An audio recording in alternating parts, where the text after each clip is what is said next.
Улсын хурлын сонгуулийн санал авах үйл ажиллагаа үргэлжилж байна.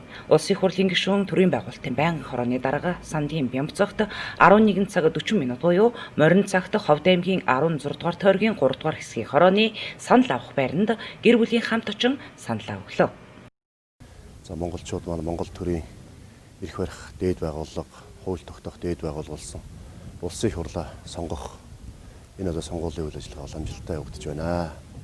4 жилдээ Монголын ард түмэн бас төрийн эрхийг одоо сонгогдох төлөөлөгчөд амжуулж эрхээ эдэлдэг сонгох энэ сайхан сонгуульдаас Монголын ард түмэн ховдчууд маань саналаа өгч одоо идэвхтэй оролцоорой гэж уриалъя. Тэгээд та бүхэн маань ховдчуудын маань сонголт нь одоо мэрэгэн байх болтугай гэж одоо хүсье.